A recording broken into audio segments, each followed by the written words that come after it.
Let's talk about highlighter.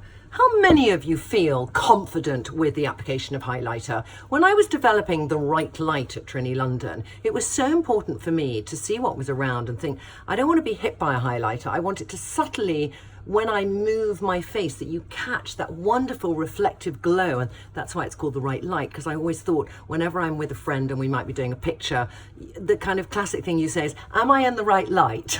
So it comes in two shades. One is Starlight, our first shade, and Sunlight we develop later. And I use highlight in the most classic places. I go a little bit above my cheekbone and I just put that in there so that it reflects that lovely light when I move, and I can build it up or I can have it quite soft. If I use Sunlight, because I'm a little more tanned, you can just see the difference. You see a little bit of that goldenness.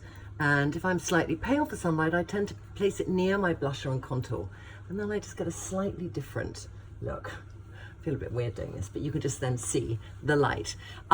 It's something that just brings joy to me because it's, you know, I used to look at these women covered in these sort of motorway strips and I thought, I can't do that. But whenever I saw somebody with good highlighter on, I thought, oh, that's wonderful. So learning where to put it is key. And I just tap like that, tap like that.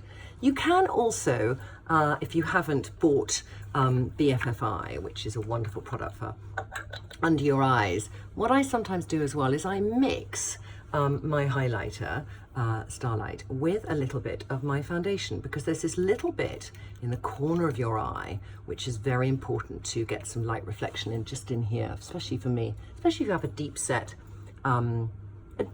nose.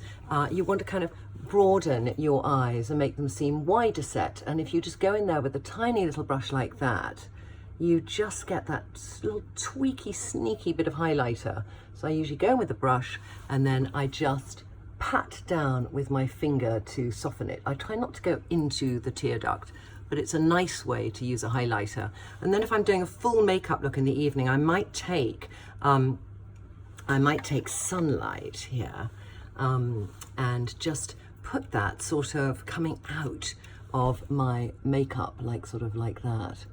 It's a more made up look, but if I was doing Empress, which is one of our lovely brown eye to eye shades, I love this lightness in my eye socket coming out towards my eyelash line. So I sort of do that a bit just to give a little twinkle and brightness. Let me see if I rubbed it in, sort of. I could rub it in a bit more. Some people do tend to do, you know, other places for highlighter, and it's really personal choice. So I sometimes, if I put a lip on, just do a little extra here, just to give a little glow. I like multi-purpose products, and other people are going to take Starlight to do this. Sorry, let me get Starlight. Is they'll put it on their brow bone, and it can just sort of lift your brow bone and give a feeling that you haven't had such a tired late night.